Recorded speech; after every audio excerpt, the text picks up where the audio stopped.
నెల్లూరు జిల్లాలో భారీగా నకిలీ సిగరెట్లు పట్టుబడ్డాయి. నెల్లూరు, కోవూరు ప్రాంతాల్లో ఏకకాలంలో దాడులు నిర్వహించిన విజిలెన్స్ అధికారులు భారీగా నకిలీ సిగరెట్లను పట్టుకున్నారు.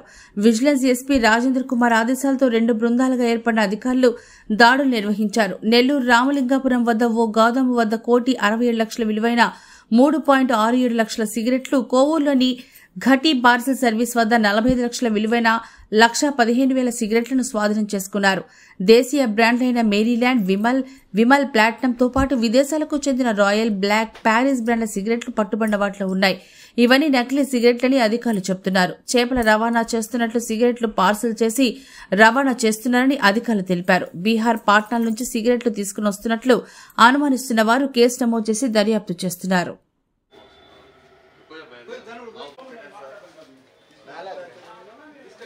సార్ 4 బ్రాండ్లు పేర్చండి అక్క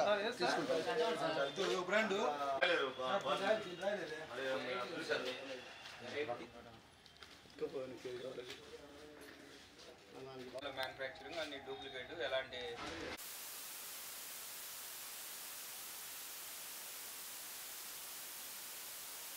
బాగుంటాయి సార్.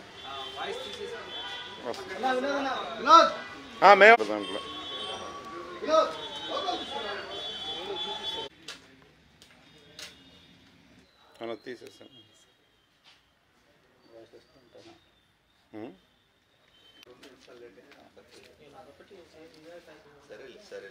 సరే ఇన్నో టైం అనేది లెక్కేద్దాం. డ్యూటీలు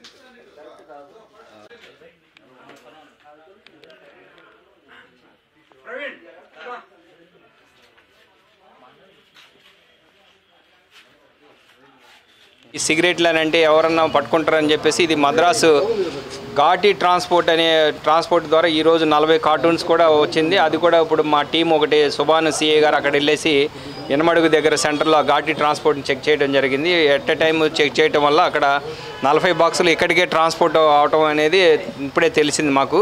ఈ రెండింటి మీద కూడా క్రిమినల్ చర్యలకి మేము రికమెండ్ చేయడం జరుగుతుంది. అలాగే ఇది బీడీ ట్రాన్స్పోర్ట్ అని చెప్పి పేరు మీద వస్తూ ఉన్నాయి. ఆ బీడీ అనేది అంటే బీడీ ట్రాన్స్పోర్ట్ చేయొచ్చు అనే దాని మీద వీళ్ళు ఆ విధంగా ట్రాన్స్పోర్ట్ చేస్తూ ఉన్నారు. ఈ అన్ని ట్రాన్స్పోర్ట్లన్నింటినీ కూడా మరి ఒకసారి విజిలెన్స్ తనిఖీలు చేయబడి ఏదైనా ఇల్లీగల్గా ఈ ట్రాన్స్పోర్ట్లో వస్తే ఆ ట్రాన్స్పోర్ట్ వాళ్ళ మీద కూడా చర్యలకి మా ఆఫీసర్ల ఇన్స్ట్రక్షన్స్ మేరకు తీసుకోవడం జరుగుతుందని అందరికీ తెలియజేస్తున్నాము.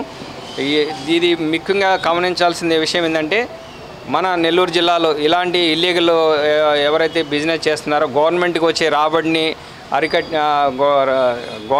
రాబడిని ఎవరైతే రాకుండా చేసి illegal transportation and illegal business చేస్తున్నారో వాళ్ళందరి మీద కూడా క్రిమినల్ చర్యలు తీసుకొని పడతాయి. అలాగే ఇంకొక విషయం ఏంటంటే మెయిన్ ఇంపార్టెంట్, మీకు ఎక్కడ ఇన్ఫర్మేషన్ ఉన్నా కూడా ఇల్లీగల్ ట్రాన్స్పోర్ట్ మీద కానీ లేకపోతే గవర్నమెంట్కి జిఎస్టీలు అటు గవర్నమెంట్ రాబడే ఆదాయానికి ఎవరైతే గండి కొడుతున్నారో దాని మీద ఎలాంటి ఇన్ఫర్మేషన్ ఇచ్చినా కూడా ఇమీడియట్లీ వాళ్ళపైన చర్యలు తీసుకొని పడతాయి అనేది తెలియజేస్తున్నాం.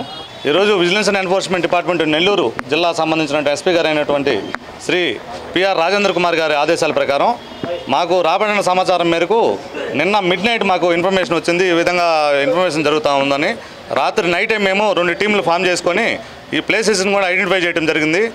ఐడెంటిఫై చేసి మేము మార్నింగే మేము కానిస్టేబుల్ని అందరినీ కూడా ఇక్కడ ఈ సంబంధించిన వ్యవహారాల మీద నిఘా పెట్టి మేము మార్నింగ్ 9:30కి ఈ ప్లేసెస్ని అంటే ఘటీ ట్రాన్స్పోర్టు ఎనమడుగు సెంటర్స్ని అదేవిధంగా రామలింగాపురం బ్రిడ్జ్ దగ్గర ఉన్నటువంటి ఒక గోడాంను సర్ప్రైజ్గా రైడ్ చేయడం జరిగింది. ఇక్కడ రామలింగాపురం బ్రిడ్జ్ దగ్గర ఉన్నటువంటి గోడాంలో దాదాపు 3,67,800 సిగరెట్ ప్యాకెట్లు ఇల్లీగల్ మ్యానుఫ్యాక్చరింగ్ సంబంధించిన సిగరెట్ ప్యాకెట్లను వాటి విలువ సుమారు 1,67,00,000 ఉంటుంది. వాటిని సీజ్ చేశాము. అదేవిధంగా ఘటీ ట్రాన్స్పోర్ట్ సర్వీస్లో ఒక టీం ఉంది. దానికి హెడ్ సుభాని సార్ సిఏ గారు ఉన్నారు. అక్కడ కూడా దాదాపు 80 కార్టూన్ బాక్సులు దొరికాయి. 96,000 సిగరెట్ ప్యాకెట్లు దొరుకున్నాయి. ఆ 96,000 వాల్యూ దాదాపు 38 లక్షలుగా ఉంటుందని లెక్క తేల్చడం జరిగింది. ఈ 2 ప్రాంతాల్లో సుమారు 4,65,000 పైచిలకు సిగరెట్ ప్యాకెట్లను మేము స్వాధీనం చేయడం జరిగింది. వాటి విలువ సుమారు 2,10,00,000 పైచిలకు ఉంటుందని అంటే ఈ 2,10,00,000 కూడా ఇల్లీగల్గానే గవర్నమెంట్కి ఎటువంటి ట్యాక్స్లు కట్టకుండా ఈ వ్యాపారం నిర్వహిస్తున్నారని, అదేవిధంగా గమనిస్తే ఈ కార్టూన్ బాక్సులు చేపలు ఎలా అయితే మనం ప్యాక్ చేస్తామో ఎవరికి దొరకకుండా చేపలు లాగా అంటే ఎవరికి దొరకకుండా ఉండటానికి ఈ విధంగా చేపలు ట్రాన్స్పోర్ట్ అవుతున్నట్టు బ్యాగులు కూడా తయారు చేసి అలాగ ట్రాన్స్పోర్ట్ చేస్తూ ఉన్నారు. మేము ఈ ట్రాన్స్పోర్ట్లు మీద కూడా ఇప్పుడు తేలింది కాబట్టి ఈ విధంగా ట్రాన్స్పోర్ట్ అవుతున్నాయని రాబోయే రోజుల్లో ప్రతి ట్రాన్స్పోర్ట్ను కూడా మేము చెక్ చేయడం జరుగుతూ ఉంది. అదేవిధంగా మీడియా సోదరులకు కూడా ఎటువంటి ఇన్ఫర్మేషన్ ఉన్నా దయచేసి మాకు విజిలెన్స్ అండ్ ఎన్ఫోర్స్మెంట్ డిపార్ట్మెంట్ వారికి ఇన్ఫర్మేషన్ ఇస్తే వాటి మీద కూడా దాడులు నిర్వహించి తగు చర్యలు తీసుకోబడినని మేము తెలియజేస్తూ ఉన్నాం. నా పేరు Vishnu Rao, commercial tax officer, vigilance and enforcement. అదేవిధంగా ఈ టీంలో నరసింహరావు గారు, సిఐ గారు మరియు ఏఓ వేణుగోపాలరావు గారు, CI Subani sir, Krishnaprasad MRO గారు, వెంకటరెడ్డి అసిస్టెంట్ ఎగ్జిక్యూటివ్ ఇంజనీర్ గారు ఈ తనిఖీల్లో పాల్గొనడం జరుగుతూ ఉంది.